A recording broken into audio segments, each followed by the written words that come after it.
Namo tassa bhagavato arahato sama sambuddhassa. Namo tassa bhagavato arahato sama sambuddhassa. Namo tassa bhagavato arahato sama sambuddhassa. Thought this evening I would make the topic of my talk the emptiness of the five aggregates. The Buddha, when he analyzed the human organism, generally used this classification into five khandha.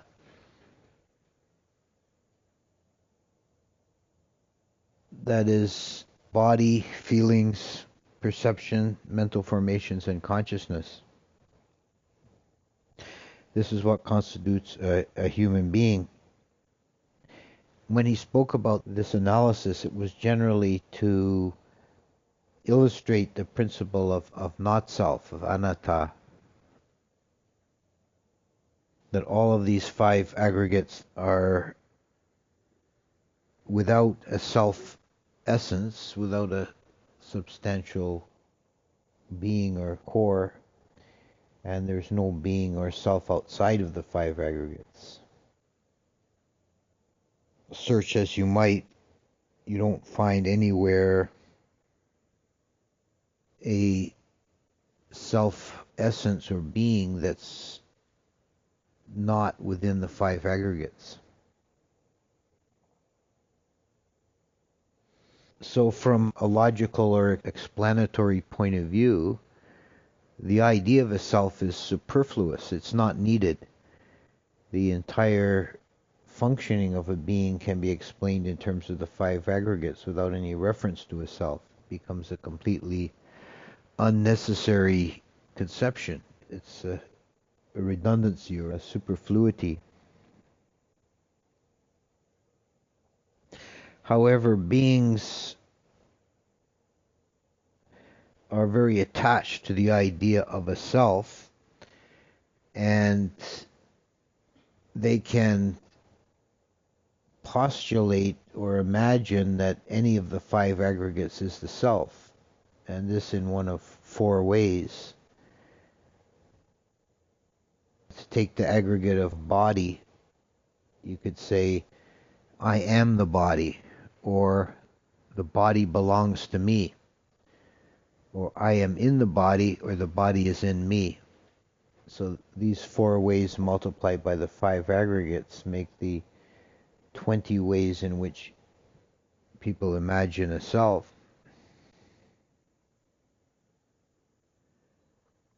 So we'll take the five aggregates one by one, but before I get into that, I want to clarify a bit exactly what the Buddha was talking about with anatta and sunya in context.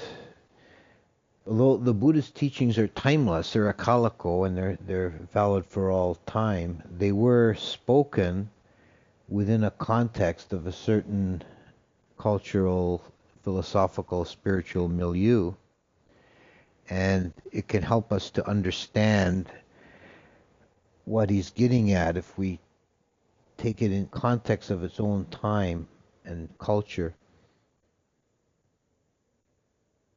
And there are really two ideas that were prevalent in India that the Buddha was refuting or contesting. One of them is the idea of an Atman.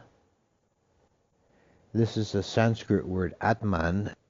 The Pali version is Atta. So the Buddha, he deliberately called his doctrine anatta, not self, as we put in English, as a criticism of the atta or Atman idea. We find the Atman spoken of in the Upanishads, and from that time forward it became a dominant idea in India, and it's one of the central themes in the Bhagavad Gita, for instance. The idea of an Atman is fairly close to the Western Christian idea of a soul It's a similar kind of idea, maybe not exactly the same, but very similar. It's the idea that there is some imperishable core, unchanging essence of a person, that when the person dies, this continues on from life to life. And the Bhagavad Gita uses the illustration that a person dying and being reborn is like a man going to sleep at night, and he wakes up in the morning and puts on a fresh suit of clothes. So the Atman is like the man, and the clothes are like the body or the form.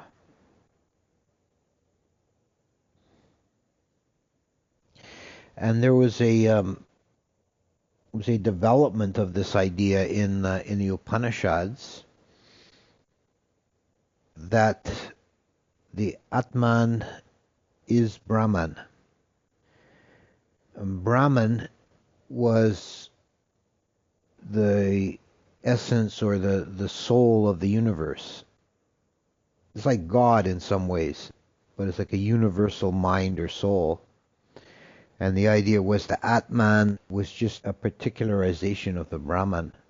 It's like Brahman looking out of all these different windows for all the different beings. And these were the highest philosophical conceptions before the Buddha, and they were the context in which the Buddha spoke and did his teaching. And he saw that the idea of an Atman is empty. There's no basis for it. And this became really the unique teaching of the Buddha, the special teaching of the Buddha that is not found in other philosophies or religions, is this idea of emptiness, of not self. And it's an extremely liberating view when a person understands and internalizes this idea of not self. Then there's no grounds for fear, there's no grounds for suffering of loss. It's all seen as just a process.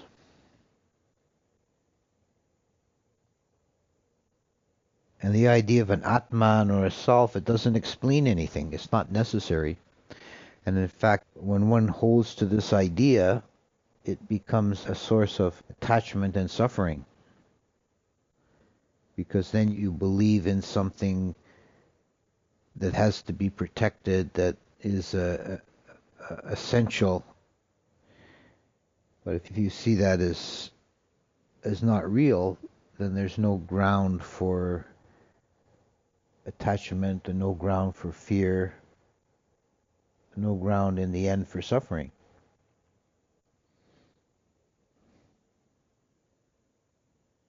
So that's the context in which the Buddha was speaking about anatta.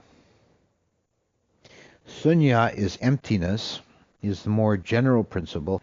Anatta is the emptiness of a self, but sunya is the voidness or the emptiness of all phenomena.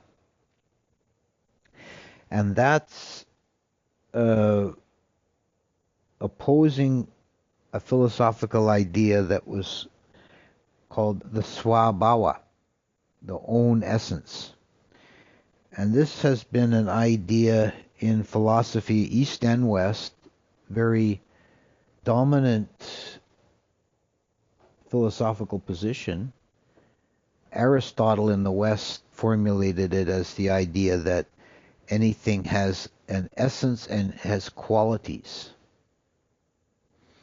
So there's an essence, that's the core, the essential bit of anything that exists, and then it can be modified with particular qualities like color and scent and shape and so on. And in India, this was called swabhava, the own essence. And a lot of the Indian philosophy was trying to determine what exactly is swabhava. And as far as I can tell, the Buddha never really addressed this particular idea directly, but it comes up in the Abhidhamma that the swabhava is just the qualities. There's no essence to bear the qualities. The qualities just are as they are.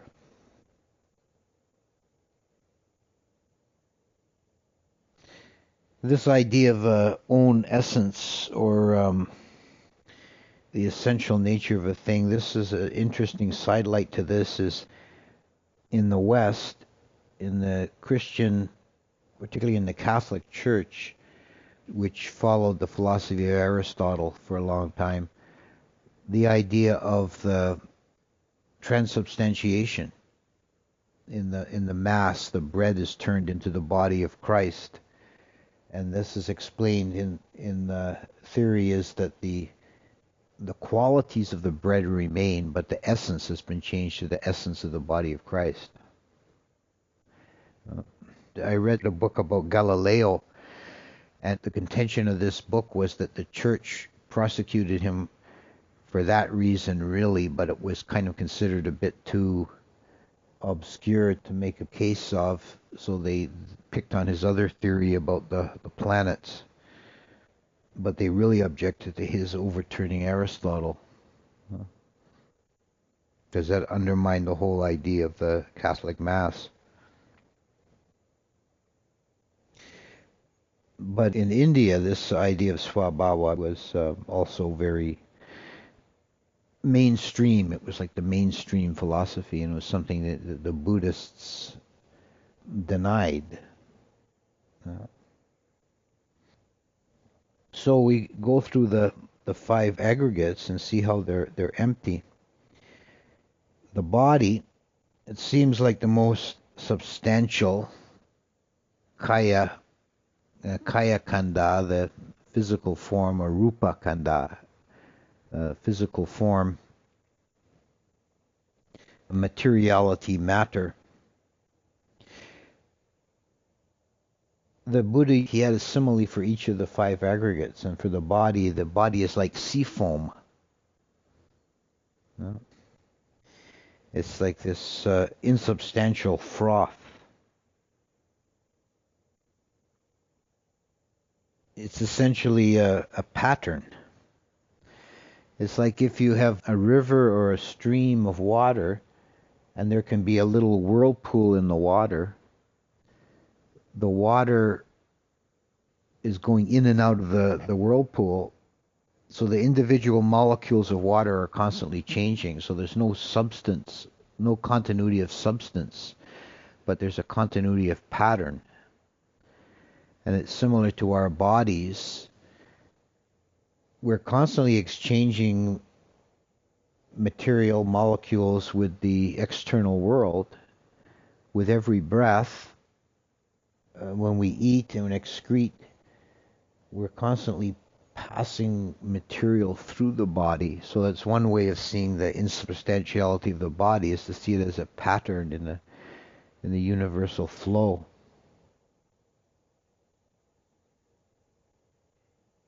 I think there's even a deeper way of understanding the immateriality of form.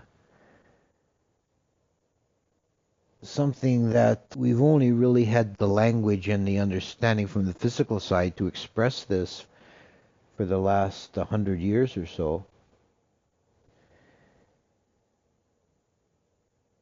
And that is to see the universe as essentially empty.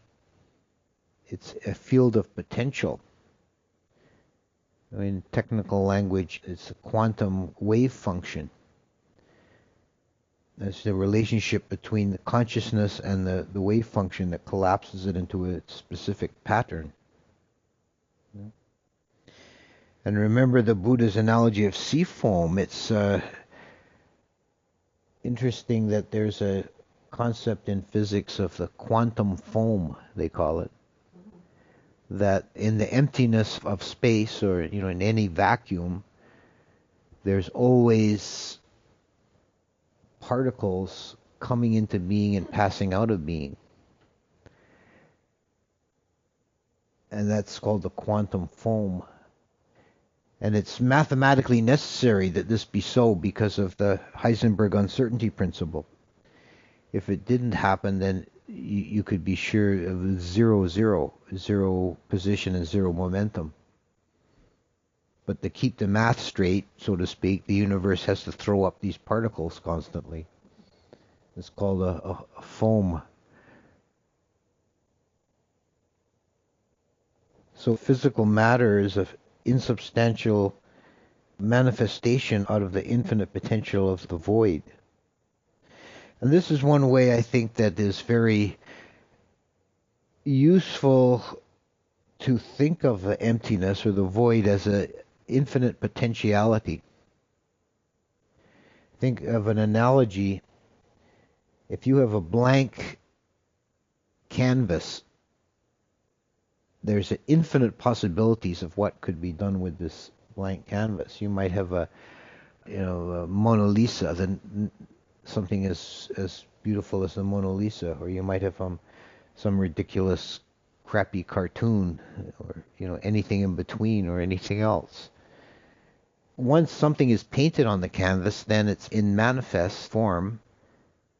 Then it no longer has that infinite potential. It's now something, right? It's manifested out of the emptiness, out of the void. There's one particular thing. So any form of manifestation, any physical form, is a kind of fracturing of the infinite or a limitation of the infinite potential. But it comes out of the void and passes back into the void. And it is in its essence. When you examine it, it is in itself void, because it lacks the swabhava. There's just a process. There's these qualities are just process.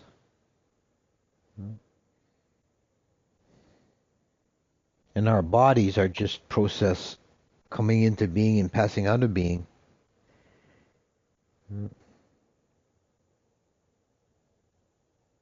In the Visuddhimagga, the body is called a leaky two-holed sack filled with rice and gruel.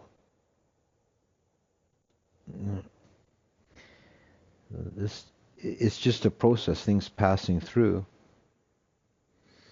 and manifesting a pattern that persists for some time, and it doesn't persist unchanging, it's constantly changing.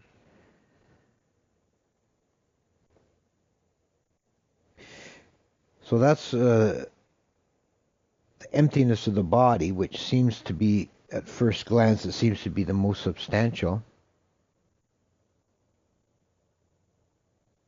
The four mental aggregates have even less claim to substantiality.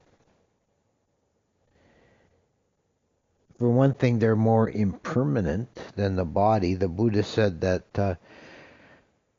a mental event or mind moment is 16 times briefer than a physical moment.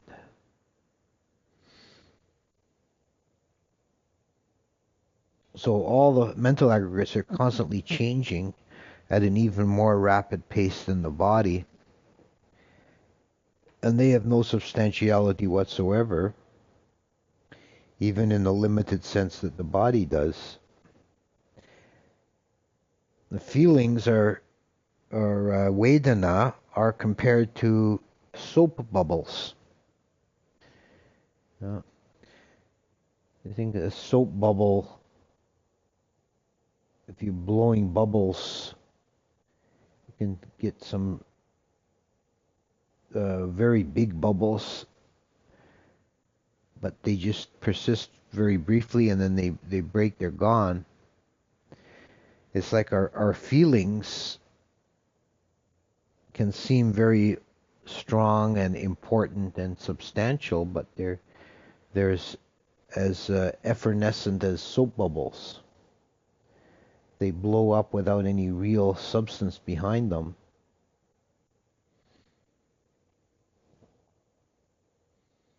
And we have these feelings of pleasure, pain, and neutral. Those are the classification of feelings. Sukha Vedana, Dukkha Vedana, and Adukkam Asukam. This is the initial emotive response to sense contact. We have a feeling about it. And the feeling of pleasure or pain is not any expression of any underlying truth or reality. It's just a feeling. You know? Sometimes it can have a practical utility.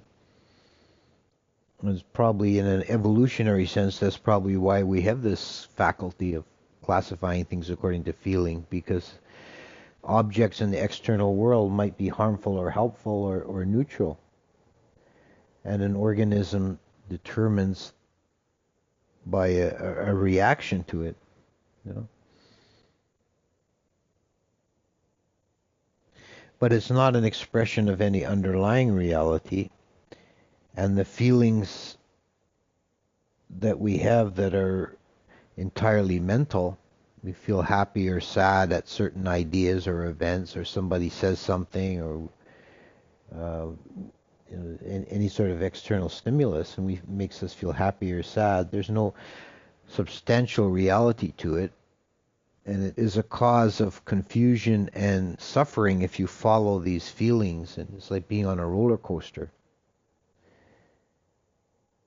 It ends up underlying the 8 worldly dhammas, which means we're up and down. We're feeling happy about this, and then we feel sad about that, and not ever on an even keel. And you can't function or think clearly or really understand anything when you're controlled or driven by your feelings. Just to know them as they are. This is a pleasant feeling. This is a pleasurable sensation. This is an unpleasant or painful feeling or painful sensation. Just know that. That's enough.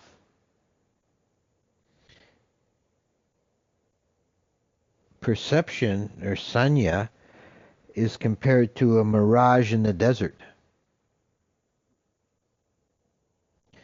Sanya is a mental faculty by which we create a simulation that we live in.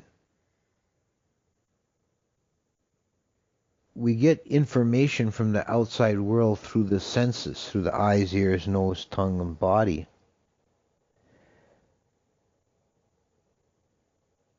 But we never experience anything directly other than our own mind. And we take these perceptions, we take these sense impressions, and perception works them over. If we have good functioning sense organs, and if we're in the spectrum of being reasonably sane, then our simulation, our perception, will be pretty accurate representation of the external world, and we can function in it, and it works. But it's essentially just a dream or an illusion. It isn't itself essentially real. And you can see this by many, many instances of perception being totally fooled. The classic example that's spoken of in the old texts which come out of India is mistaking a piece of rope for a snake. The idea is a person walking along a path in the twilight, and there's a piece of rope on the trail beside him, and at the corner of his eye he sees it, and he's certain it's a snake. Until you look more closely, oh, it's just a piece of rope. And I think many people here have mistaken a tree stump for a bear. That's a fairly common version of that here. A good example I always like to bring up is seeing faces and animals and things in the clouds. If everybody's done this, just in a relaxed way, looking up at the sky and the clouds, and you can see all kinds of shapes. And they can become quite detailed if you let the mind go. And you can do this with, people do it with fire too. You can see shapes in flames. You know, many ways you can kind of trigger this with a relaxed mind. And this is perception then being sort of given a free rein. Play with this. It's like you're telling perception, okay, you don't need to be so accurate right now. Play with this. Give me something kind of amusing to go with here. And when we dream at night, then perception is completely off the leash and it's just making it up, right? And when you're in the dream, it seems absolutely real. And there's no difference between that dreaming and waking consciousness, except that the waking consciousness, the perception is making an attempt to present a accurate representation based on the information coming through the senses. So this is all empty too. The simulation is empty. It's just like a hologram. It's just like an illusion. So this is very apt to call it like a mirage in the desert.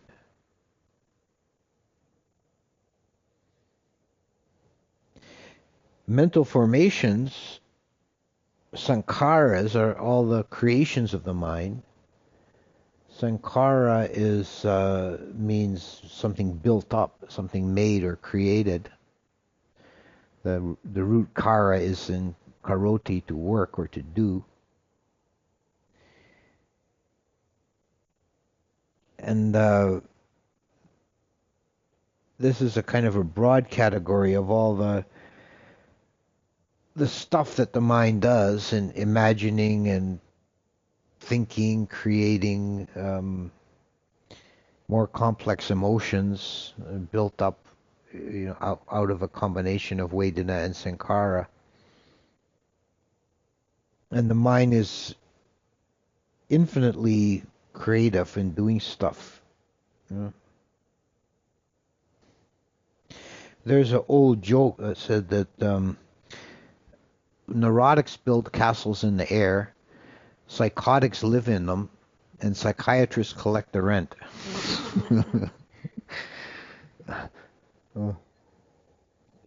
And we create in our mind, we create all these things, and there's obviously it's a useful function to have sankharas. You wouldn't be able to do anything without sankharas.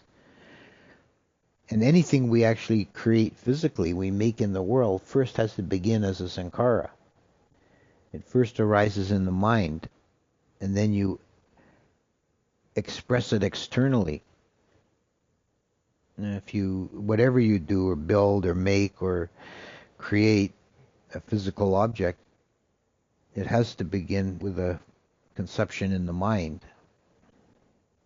But a lot of our mental conceptions never go that far. They never externalize or materialize. They just remain mental constructions. This is what's called papancha, proliferation. It can be useful to think things through, but it also can become a problem. It can become a hindrance in meditation if you can't get your papancha under control. They call it monkey mind, the mind jumping around from object to object and thinking of this, thinking of that, and never settling down. And quite uselessly, just running around in circles. Also, in the life, if we get caught in our sankharas, we can really make ourselves unhappy. This is something that is a really so important for our personal happiness and well-being, is to learn to not take your mental formations seriously. If you just see them as empty, they're just fluff in the mind. It's not, I don't have to be bothered by this. I don't have to take it seriously. But people get ideas in their mind and they get stuck on them, and they drive themselves crazy with just purely mental formations.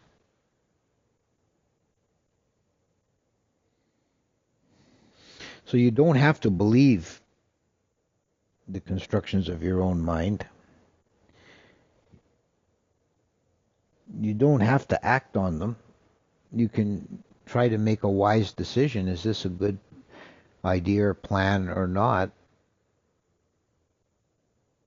Instead, what beings do so often is they get an idea and it's fed by some emotional response and they act impulsively and they get themselves in trouble. And the final aggregate is Vijnana. Oh, before I go on to Vijnana, I should mention that the simile for mental formations is kind of an odd one. It says that mental formations are like the plantain tree trunk. And I never understood that until I was in Thailand and I saw a plantain tree cut down. See what a plantain tree is. It's not really a tree. It looks from the outside like it's got a substantial trunk like a tree, but when you see it cut down, the trunk is completely hollow and it's just made of these big fibers like gigantic blades of grass that curl around each other. And the inner core is hollow. There's nothing there. So it's like a mental formation. It can seem substantial and solid and important, but it's really just constructed out of nothing. It's just a fabrication. So Vijnana is compared to a magician's trick. Vijnana is consciousness, particularly talking about sense consciousness here. Chitta is the knowing mind, is a term used in Abhidhamma. Vijnana, the relation of Chitta to Vijnana is a kind of obscure, and there are different opinions out there. I would say that in my estimation, the best way to understand it is that when Vijnana is Chitta operating in a special or restricted mode, that's actually the normal mode for embodied beings, physical beings like humans, that our consciousness operates through sense organs. And in Buddhism there's 6, because it also includes the mind as a sense. And mind consciousness, mano vijnana, it takes mental objects. So sankharas or perceptions or feelings are objects to mind consciousness. Mind consciousness knows them as an object. The other 5 forms of vijnana relate to the 5 physical senses. There's the eye sense, the ear sense, nose sense, tongue, and body. And it's useful to distinguish this clearly from sanya. Vijnana is a simple knowing of information, of data, but it's no analysis or understanding of the data. So explanation that's quite clear says that the eye consciousness sees only color and shape.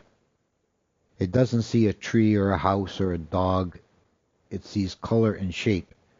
And sanya then recognizes and understands and basically creates this dog and tree or whatever. So the color and shape is just the raw data that the eye knows, eye consciousness knows. Ear consciousness just knows frequency and amplitude. Tongue consciousness just knows combinations of, salty, bitter, sweet, and sour, and so on. So it's just this simple act of knowing without any analysis or recognition of anything. There's a kind of neat analogy in the Visuddhimagga for explaining some of these different khandhas and how they process information. It's like you have a coin, and a little child picks up the coin, and to the little child, it's just a bright, shiny object. And that's like wiññana.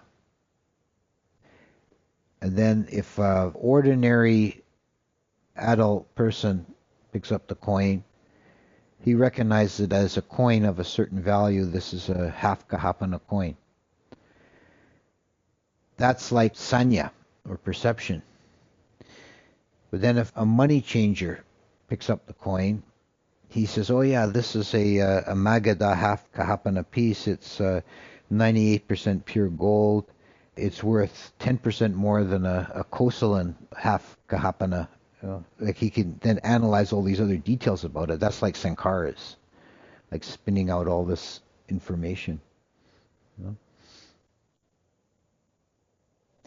So all these five khandhas can be seen as functional, to be seen as process. There's no substantiality anywhere to be found in it, in any of them. There's just emptiness, experiencing emptiness. It's just process. It's a verb, not noun. There's happening going on, but there's nothing that is happening to or by. You know? And there's no need to postulate any substantiality. And if you examine it with introspection, you don't find any substantiality. So sea foam, soap bubbles, mirage, plantain tree trunk, and conjurer's trick. A rabbit out of a hat. Yeah.